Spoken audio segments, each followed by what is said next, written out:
news, bad news, pick your poison.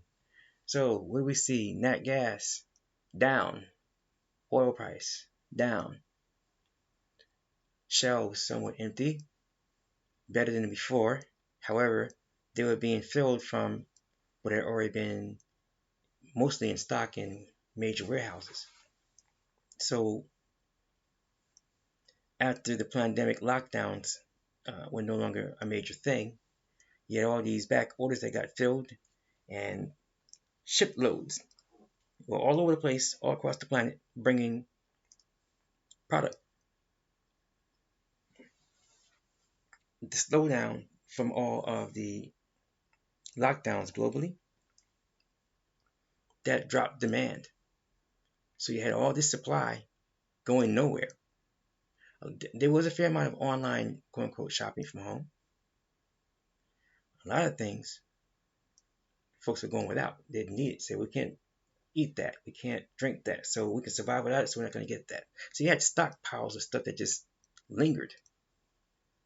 And then across the planet, you had a reopening. And when it happened, a lot of folks had pent up demand. And once they got back on their feet financially, they started buying everything under the sun, as some would say. Well, in so doing, it led to inflation all across the planet for those that have the non-substance gain that they run.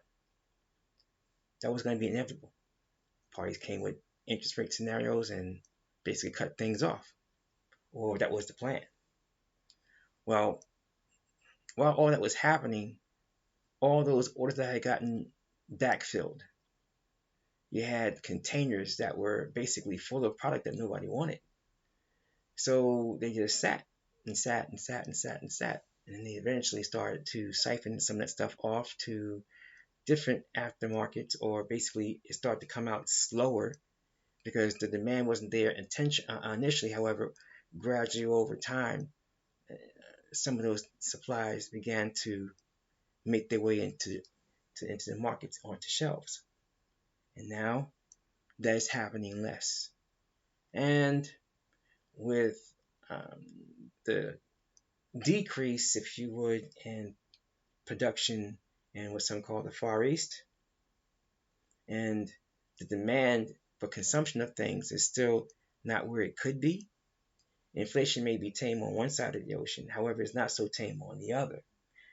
So that leads to less consumption of, as I always call them, whimsical items, things that you don't have to buy to survive.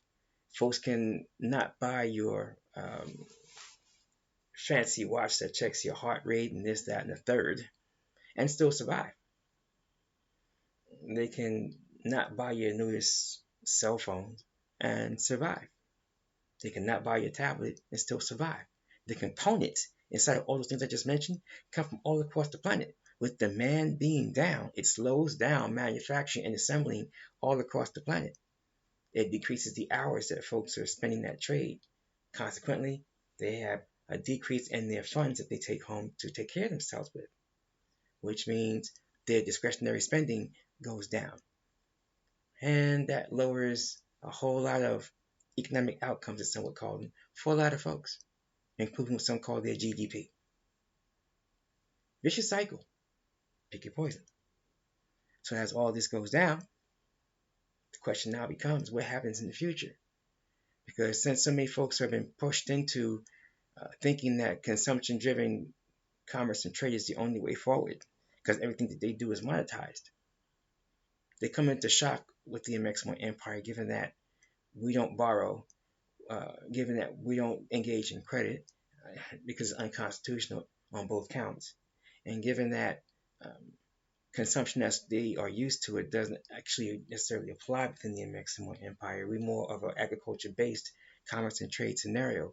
There is some whimsical items, fair enough. However, they're not the primary of our commerce and trade scenario. So as a result of all this, they're not in the same condition that we are. And given that most parties are not engaging in what some would call the gold standard,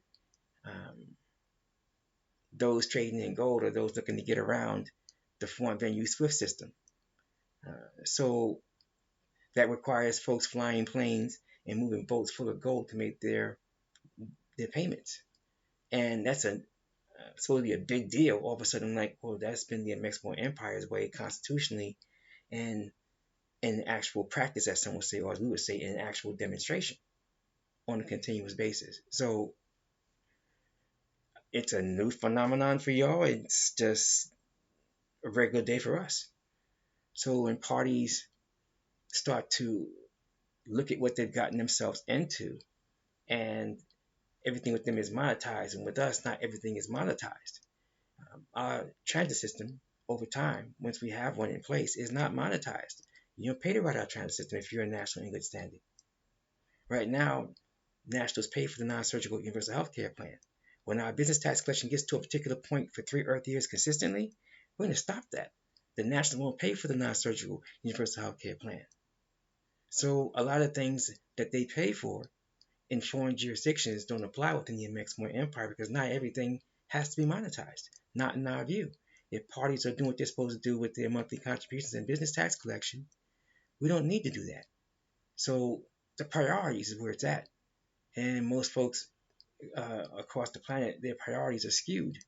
And those who are providing them the franchisee management operation as opposed to actual organic diplomacy and governance, they keep them in that particular trap on that particular hamster wheel, keeping them going through the motions of unnecessary nonsense, tied back to whimsical ideas, tied back to whimsical items that folks can survive without, all in the quote-unquote name of quote-unquote consumerism and consumption.